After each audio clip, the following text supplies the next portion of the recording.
नमस्कार बच्चों। आज हम करेंगे क्लास 9th का चैप्टर नंबर 10 ग्रेविटेशन। ये साइंस का बहुत ही इम्पोर्टेंट चैप्टर है। आपके पेपर के हिसाब से देखें, इसमें से पक्का 2 से 3 क्वेश्चन आपके पेपर में जरूर आते हैं। और इससे पहले कि हमने सारे चैप्टरों की वीडियो चैनल पर अपलोड कर दिया, आप वहाँ पे जाके देख सकते हैं। अब हम ये चैप्टर शुरू करते हैं और ये भी इसका एपिसोड फर्स्ट है। एपिसोड सेकंड अभी आएगा और एपिसोड थर्ड में हम इसका थोड़ा सा बचा हुआ पार्ट और इम्पोर्टेंट क्वेश्चन डिस्कस करेंगे। तो अगर आपको वीडियो हमारी अच्छी लगे तो लाइक करना, शेयर करना और सब्सक्राइब तो ज़रूर करना। अगर आपको समझ नहीं आता कुछ चीज़ तो आप हमें कमेंट करके बता सकते हैं, हम आपको क्लियर करने की कोशिश करेंगे। सबसे पहले अब हमें पढ़ना है ग्रेविटेशनल फोर्स। ग्रेविटेशनल फोर्स होते क्या है? आपने सुना होगा ग्रेविटी। ग्रेविटी शब्द आपने सुना होगा, ग्रेविटेशनल जुड़ा होगा। आपने आइजैक न्यूटन के बारे में पढ़ा होगा जुड़ा। और ग्रेविटी के बारे में आपने पढ़ा होगा कि हम जो अर्थ से जो अर्थ से हम चिपके हुए हैं, जो अब अर्थ पे रह रहे हैं, अब उड़ नहीं रहे, हम फ्लाई नहीं कर रहे, हम जो इससे अट्रैक्ट हुए हुए हैं अर्थ से, वो ग्रेविटेशन फोर्स की वजह से है। ठीक है, ये आपने इतना आप इसके बारे में जानते हैं। और ये सफिशिएंट नहीं है, इसके बारे में हमें और जानना है। हम शुरू करते हैं उन्हें। सबसे पहले ग्रेविटेशन फोर्स ऑफ अर्थ हमें यह पढ़ना है। ग्रेविटेशन फोर्स ऑफ अर्थ क्या होती है? If we release a small stone without pushing it from a height, accelerate toward Earth. Accelerate मतलब आपने पढ़ा है चैप्टर 8 मोशन में। यहाँ पे कह रहे हैं अगर हम कोई भी स्टोन ऊपर से नीचे छोड़ते हैं तो वो क्या होगा? अर्थ की तरफ वो गिरना चालू करेगा। और वो जो स्टोन है वो अर्थ की तरफ एक्सेलरेट करेगा जब जब हम उसे ऊपर से छोड़ेंगे तो अर्थ की तरफ क्या करेगा? एक्सेलरेट करेगा। और जो कोई ना कोई उस पर जो फोर्स है वो उस पर लग रही होगी, इसलिए वो अट्रैक्ट करता है अर्थ के सरफेस को। अब आपको एक चीज याद रखनी है, जितने भी ऑब्जेक्ट यूनिवर्स में हैं वो सारे एक दूसरे को अट्रैक्ट करते हैं। इसके बाद है कि force which pull the object toward the centre of the earth is known as gravitational force. जो भी फोर्स किसी भी ऑब्जेक्ट को अर्थ के सेंटर में, अर्थ की तरफ जो अट्रैक्ट करती है, जो पुल करती है, खींचती है, उसे हम क्या कहते हैं? Gravitational force. इसके बाद कह रखा है कि हमने जो स्टोन, जो हमने ऊपर से ये मान लीजिए स्टोन ये हमने फेंका है, वो ये अर्थ की तरफ आ रहा है। यहाँ पे कह रहे हैं जो ये स्टोन है वो अर्थ को अट्रैक्ट कर रहा है। इसका मतलब है it's mean every object in universe attract every other object. मतलब जितनी भी चीज यूनिवर्स में है वो एक दूसरे को अट्रैक्ट करती है। ये आपको ग्रेविटेशन फोर्स के बारे में जानना था। ग्रेविटेशन फोर्स क्या होती है, वो किस दिशा में ऑब्जेक्ट को पुल करती है, अर्थ के सेंटर में करती है, और जो जितने भी यूनिवर्स में ऑब्जेक्ट है वो एक दूसरे को अट्रैक्ट करते हैं। इसके बाद हमें पढ़ना है Newton universal law of gravitation. ये आपको बहुत इम्पोर्टेंट है। आपने पढ़ा होगा कि न्यूटन ने क्या दिया था? न्यूटन ने हमें दिया था ग्रेविटेशन फोर्स का कॉन्सेप्ट, कि ग्रेविटेशनल क्या ग्रेविटेशनल फोर्स, ये सब होते ही क्या है, ये दिया था मैं आइजैक न्यूटन ने। उनके बारे में कहा जाता है कि वो एक दिन पेड़ के नीचे बैठे थे तो उनके ऊपर सेब गिर गया। फिर उन्होंने दिमाग लगाना शुरू किया कि ये सेब नीचे क्यों गिरा, ऊपर क्यों नहीं गया। जब से उनकी ये कहानी प्रसिद्ध है और कहा जाता है कि उसी टाइम से उन्होंने ग्रेविटेशन फोर्स को डिस्कवर किया था उन्होंने अपनी स्टडी करके। तो उन्होंने आइजैक न्यूटन ने 1687 में law universal law of gravitation दिया था। ये बहुत इम्पोर्टेंट है, आपको याद रखना है किसमें 1667 में उन्होंने जो है ये हमें दिया था।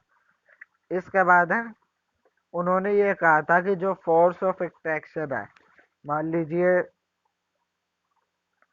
ये एक ऑब्जेक्ट है, ये कह रहे थे जो फोर्स ऑफ अट्रैक्शन है दो ऑब्जेक्ट के बीच में, रुकिए, ये एक ऑब्जेक्ट हो गया और ये एक ऑब्जेक्ट हो गया, ये यूनिवर्स में जो इनके बीच में फोर्स ऑफ अट्रैक्शन है, उन्हें ही उन्होंने कहा था कि न्यूटन का लॉ ऑफ ग्रेविटेशन है, कि जो फोर्स ऑफ अट्रैक्शन दो ऑब्जेक्ट में है, इसी से हमें ग्रेविटेशनल फोर्स का पता लगता है।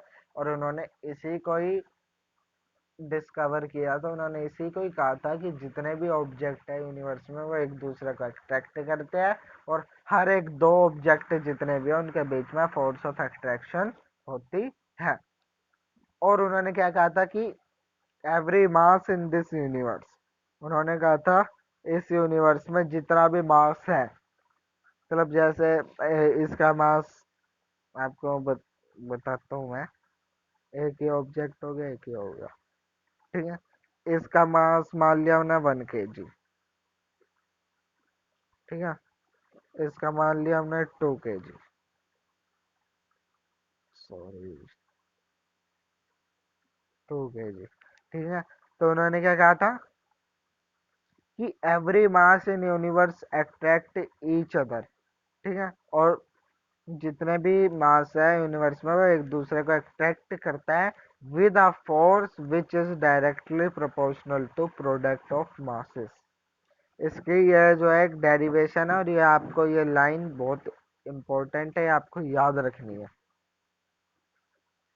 क्योंकि आपसे 2 नंबर में या 3 नंबर में आपसे पूछ लिया जाएगा कि व्हाट इज, 3 नंबर में, कि drive the universal law of gravitation, और इसका आंसर आपको देना पड़ेगा, या आपको 1 नंबर में दे दिया जाएगा कि tell the statement of universal law of gravitation. क्या स्टेटमेंट हम वो पढ़ते हैं, according to this law every mass in this universe attract each other and other masses with the force which is directly product to two masses and inversely proportional to the square of distance between them। क्या कहा, इसकी definition हम देखते हैं। उन्होंने कहा था ये डेरिवेशन है इसकी, ये स्टेटमेंट लिख के आप डेरिवेशन कर देना, आपका ये हो जाएगा कंप्लीट, और ये है बहुत ज़्यादा इम्पोर्टेंट, ठीक है। उन्होंने कहा था ये रहा,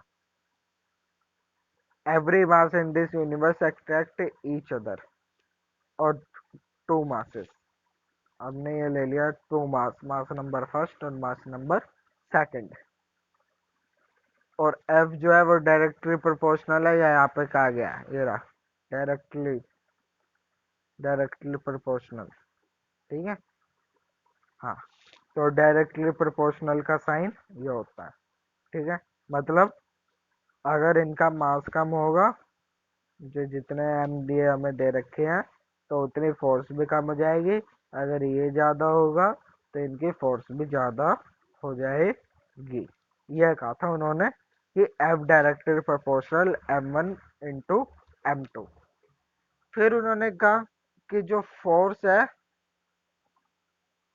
force which is directly product of two masses, जो डायरेक्टली प्रोपोर्शनल है टू मासेस के, and inversely proportion to square of distance between them.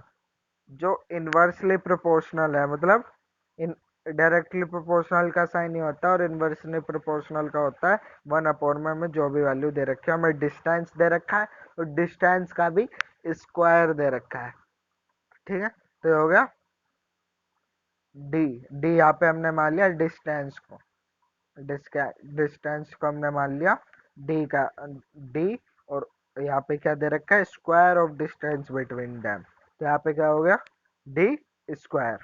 अब हम क्या करेंगे, इन दोनों को कंबाइन कर देंगे। क्या कर देंगे, कंबाइन कर देंगे। कंबाइन हमने किया तो ये क्या हो गया, m1 इंटू m2। ये तो ऊपर था, ये ऊपर आ गया। 1 से मल्टीप्लाई होएगा तो कुछ नहीं आएगा, अपॉन में ये डी इनके आ गया। ठीक है, ये आपको इस चीज में बता रखा है, इस चीज में। वैसे एक बार अपनी तरफ से भी ड्राइव करवाऊंगा, भी आप देख लो। और फिर ये जी कहाँ से आ गया, जी है यहाँ पे ये है यूनिवर्सल कांस्टेंट। ये एक ऐसी वैल्यू है जिससे ग्रेविटेशन का साइन हट, वो इनवर्सली प्रोपोर्शनल का साइन हट जाता है। और जो ये जी है, ये जगह है ग्रेविटी कांस्टेंट है, कांस्टेंट रहता है हमेशा, ये चेंज नहीं होता। इसकी वजह से डायरेक्टली प्रोपोर्शनल का साइन हट जाता है। ये यूनिवर्सल कांस्टेंट है। हाँ, अब मैं आपको यहाँ पे करके दिखाता हूँ डेरिवेशन। हमने मान लिया एफ, मान लिया हमने directly proportional to m1 into m2। ठीक है, फिर हमें दे रखा है जो f है वो डायरेक्टली प्रोपोर्शनल है डिस्टेंस बिटवीन डैम। यहाँ पे m क्या है, मास ऑफ फर्स्ट ऑब्जेक्ट। और m1 का है मास ऑफ फर्स्ट ऑब्जेक्ट, और m2 का है मास ऑफ सेकंड ऑब्जेक्ट। यहाँ पे डी स्क्वायर क्या है, डी है यहाँ पे डिस्टेंस। क्या है, डिस्टेंस डी है। और हमें वो स्क्वायर दे रखा है, square of distance between them. तो ये हो गया डी स्क्वायर। ठीक है,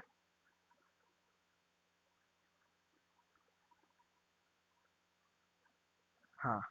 ये अब ये क्या हो गया, एफ डायरेक्टली प्रोपोर्शनल हो गया। अगर हम इसे इक्वेशन फर्स्ट मान लेते हैं, इसे इक्वेशन टू मान लेते हैं, तो ये क्या हो गया, कंबाइन हो गया। एफ हो गया m1 इंटू m2, सॉरी। ठीक है, इसे इक्वेशन फर्स्ट मान ली, इसे टू मान ली। ऊपर वाली फर्स्ट, नीचे वाली टू। तो ये हो गया m1 इंटू m2 अपॉन में डी स्क्वायर। ठीक है, अभी ये आ गया। अभी इसे क्या होएगा आगे, ये मैं अभी आपको बताता हूँ। इतना आप याद रख लीजिए, 3 स्टेप। अभी चौथा स्टेप मैं अभी बताऊंगा। पहले हम जी के बारे में थोड़ा पढ़ते हैं, उसके बाद ये ना, where G is a constant. ये याद रखना, जी क्या है, constant. It's a constant and it is known as gravitational constant. ठीक है, जी की वैल्यू क्या होती है, 6.67 इंटू 10 की पावर -11 है। ये कितना, 10 की पावर -11। ठीक है, ये 6.67 इंटू 10 की पावर -11। ये हमें जी के बारे में याद रखना है। और इसके एसआई यूनिट क्या होती है, एन एम स्क्वायर के जी स्क्वायर। ये कैसे बनी है मैं भी आपको यहाँ पर नीचे बताऊंगा। पहले आप ये पढ़, जी का हमें पता चल गया कांस्टेंट है। ठीक है, कांस्टेंट कहीं पे भी आ जाता है, कांस्टेंट आ जाता है अगर कहीं पे भी, अगर डायरेक्टली प्रोपोर्शनल का साइन और वहाँ पे कांस्टेंट आ गया, तो आप यह समझ लेना कि वहाँ से क्या होएगा, डायरेक्टली प्रोपोर्शनल का साइन हट जाएगा। ये क्या है, F directly proportional m1 into m2 upon में डी स्क्वायर, हमारा ये अभी आया है। अब हम इसे मिटा के इसका आगे सॉल्व करते हैं। इतना आप वीडियो पॉज करके लिख लेना आराम से। वैसे मैंने डेरिवेशन आपको पीछे यहाँ पे, ये यहाँ पे पिक्चर भी दे रखी है। ठीक है, अब क्या हुआ, F directly proportional m1 into m2 upon में डी स्क्वायर। तो डायरेक्टली प्रोपोर्शनल का साइन हटाने के लिए हमें क्या चाहिए, अब कांस्टेंट। तो अब हम यहाँ पे लगाते हैं कांस्टेंट कि एफ बराबर, कांस्टेंट बराबर आ गया क्योंकि कांस्टेंट आ गया तो डायरेक्टली प्रोपोर्शनल का साइन हट जाएगा। जी m1 इंटू m2 अपॉन में सॉरी, अपॉन में डी स्क्वायर। ये आपका बन गया फॉर्मूला फोर्स का, ग्रेविटेशन फोर्स का। यह बन गया आपका फॉर्मूला, ये डेरिवेशन। और ये जो आपको स्टेटमेंट दे रखी है, ये आपको पूरी याद होनी चाहिए, क्योंकि बहुत ज़्यादा इम्पोर्टेंट है आपकी पूरी स्टेटमेंट। और ये आप ईयर भी ये जो है याद रखना कि कौन से ईयर में उन्होंने कहा था। हाँ, अब आता है if F is in newton. अगर एफ जो है न्यूटन हो, ठीक है, एम इज इन केजी, और एम जो है वो किस में हो, केजी में हो, ठीक है, और डी जो है वो मीटर में हो, जो इसकी एसआई यूनिट क्या होगी। अब आप यहाँ पे ध्यान से समझना कि इसकी एसआई यूनिट क्या होगी। हमारा फॉर्मूला क्या बना था, अभी हम उसे देखते हैं, ठीक है। हमारा फॉर्मूला था, नहीं है अभी बताता हूँ जी।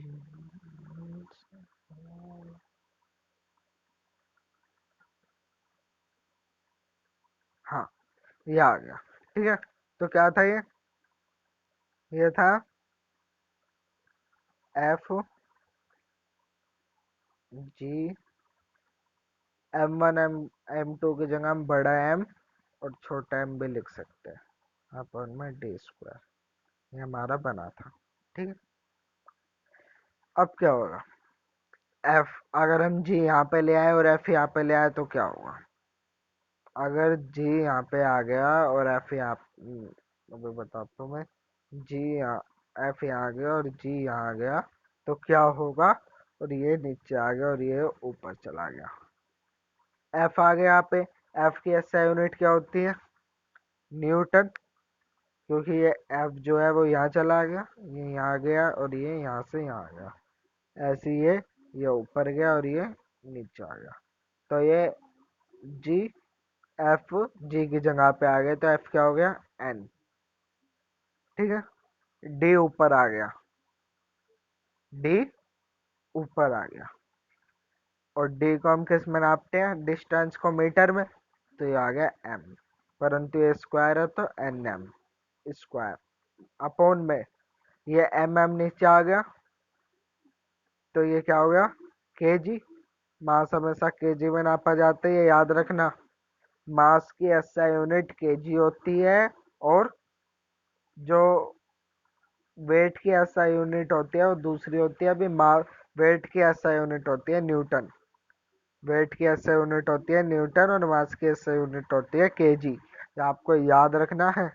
वेट की केजी नहीं होती, अभी हम सेकंड पार्ट जो उसमें आएगा उसमें हम पढ़ेंगे मास और वेट के बीच में डिफरेंस, ठीक है।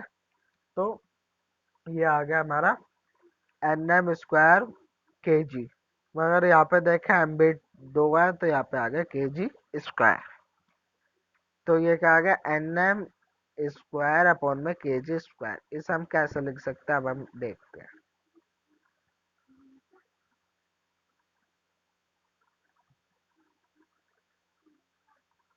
हाँ, कैसे, क्या आया था हमारा, एन एम स्क्वायर अपॉन में के जी स्क्वायर। इसे हम कैसे लिख सकते हैं, N M, sorry, an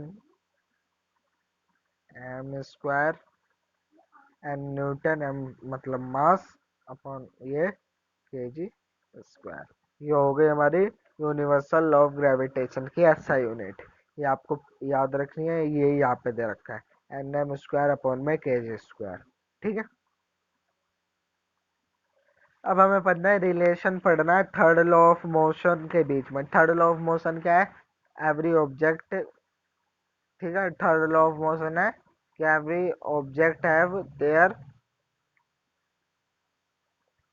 exact equal and opposite force on the opposite direction. ये क्या है, न्यूटन का थर्ड लॉ है, ठीक है। इसके बाद ये पढ़ा, न्यूटन ने ग्रेविटेशन के फोर्स में कहा था कि जितने भी मास है, और हमने डेफिनेशन में क्या पढ़ा है कि न्यूटन ने कहा था every mass in universe attract each other, है ना। तो अब क्या हुआ, free falling and free fall, इसमें एक यहाँ पे है in the case of free falling. Free fall हमें अभी पढ़ना है, थोड़ी देर में अभी हम उसे कवर करेंगे।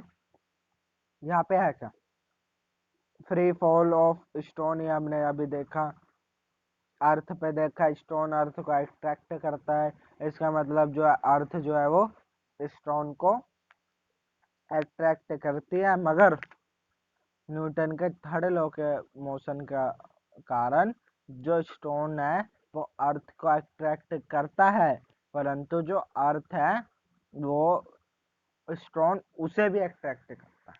मेरी बात सुनिए, यहाँ पे मैं अभी आपको बता के दिखाता हूँ। मान लीजिए ऑब्जेक्ट है, ये है अर्थ का सरफेस, यहाँ पे आ रहा है, अर्थ इसे भी अट्रैक्ट करेगी और ये अर्थ को भी अट्रैक्ट करेगा, और जिसका मास, याद रखना, जिसका मास लेस होगा वो ही नीचे आएगा, मतलब वो ही जिसका मास हाई होगा उसके ऑब्जेक्ट उसके सरफेस पे आएगा। हमें अब इसमें यही बताया गया है, ठीक है।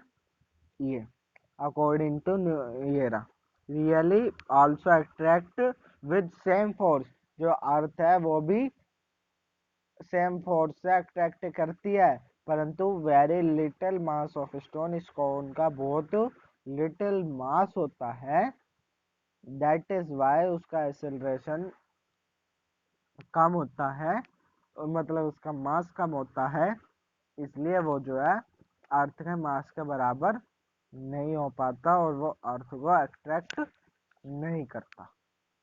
और अर्थ हमें भी अट्रैक्ट करती है अपनी तरफ, जब हम उछलते हैं तो अर्थ हमें अट्रैक्ट करती है और हम अर्थ को करते हैं, परंतु अर्थ का मास कितना है, 1.65 इंटू 10⁻⁻24 ms सेकंड स्क्वायर, ये जो है अर्थ के तरफ आने का वो है, और अर्थ का मास बहुत भारी है हमसे, इसलिए हमें वो फील नहीं हो पाता। अब हमें पढ़ना है importance of universal law of gravitation. 4 importance हमें हमारी बुक में बताए गए हैं। ये ऐसी फोर्स है, फर्स्ट है the force that bind us to earth, ये हमें अर्थ से बांध के रखती है। तीसरा है the motion of moon around earth, जो मून है वो अर्थ को अट्रैक्ट करता है और अर्थ मून को, परंतु अर्थ का वेट ज्यादा है इसलिए मून जो है घूमता है। तीसरा, जो अर्थ का मोशन है वो सन के अराउंड, मतलब अर्थ और सन दोनों एक दूसरे को अट्रैक्ट करता है, परंतु अर्थ का मास कम है किससे, सन के मास के, इसलिए जो है अर्थ रिवॉल्व करती है सन के चारों तरफ। और जो टाइड आते हैं सी में वो भी मून मून के राउंड करने के चक्कर में ही जो ग्रेविटेशन फोर्स इसमें भी कहीं ना कहीं काम करती है। अब यहाँ पे है कि सन कैसे घूमता है अर्थ के, मतलब अर्थ कैसे घूमती है सन के चारों तरफ, या अर्थ कैसे के चारों तरफ मून कैसे घूमता है। मैं आपको एक बात बताना चाहूंगा, जो सूरज है वो भी अर्थ के चारों तरफ घूमता है, आपको ये नहीं पढ़ा जाता, क्योंकि वो लेने में लगभग 164 करोड़ साल लेता है वो अर्थ का पूरा चक्कर लगाने में, पूरा हमारे यूनिवर्स का चक्कर लगाने में। तो सब यही मानते हैं कि वो घूमता ही नहीं है, एक जगह स्थिर है, मगर ऐसा नहीं है, सन भी घूमता है, इसे आप गूगल पे भी आप चेक कर सकते हैं। हाँ, और अब ये पता कि अर्थ सन और ये मून कैसे घूमते हैं या कैसे राउंड लगाते हैं या इनके चारों तरफ क्या क्या राउंड लगाता है, ये हमें पढ़ना है अपने कैपलर लॉ में। किसमें, कैपलर लॉ में, ये आपके बुक में आता है नहीं, आपकी बुक, सॉरी, आपकी बुक में ये है नहीं, बट आपके पेपर में भी ये नहीं आता।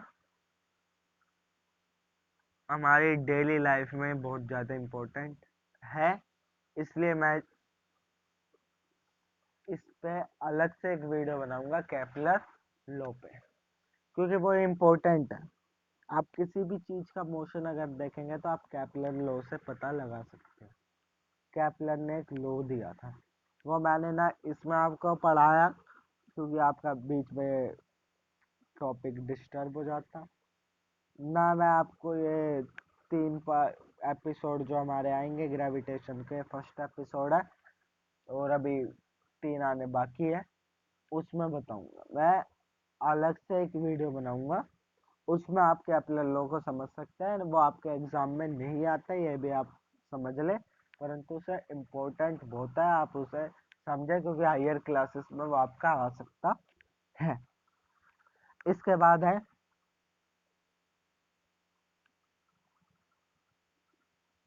हाँ हमने ये पढ़ा। अब हमें पढ़ना है फ्री फॉल, कि what is free fall, free fall होता क्या है। अगर मैं आपको सिंपल एक बात बताऊं कि व्हाट इज फ्री फॉल, तो एक सिंपल चीज है, when an object thrown from upward, it accelerate toward the earth under only under gravitational force is known as free fall। कोई भी वस्तु जब ऊपर से नीचे गिरती है बस ग्रेविटेशन फोर्स के अंडर, मतलब ग्रेविटेशन फोर्स के अंतर्गत, उसे हम कहते हैं फ्री फॉल। आपको अपना इतना सा पढ़ना है। अब जो अर्थ की भी एक ग्रेविटी है, तो जो फ्री फॉल होता है वो ग्रेविटी की वजह से होता है। मान लीजिए, फ्री फॉल पे हम गए, फ्री फॉल से नेक्स्ट पे, हाँ जी, हाँ ये एक ऑब्जेक्ट है, ये अर्थ के सरफेस पे आ रहा है। क्यों आ रहा है? ग्रेविटी की वजह से।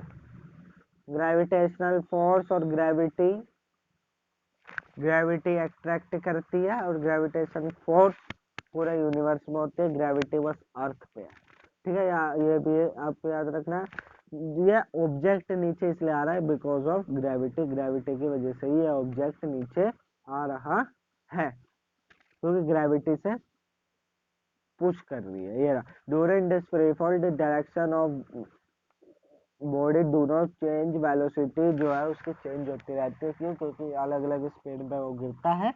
इसे हम कहते हैं ग्रेविटी, और इसे हम छोटे जी से डिनोट करते हैं और बड़े जी से हम करते हैं ग्रेविटी कांस्टेंट को डिनोट।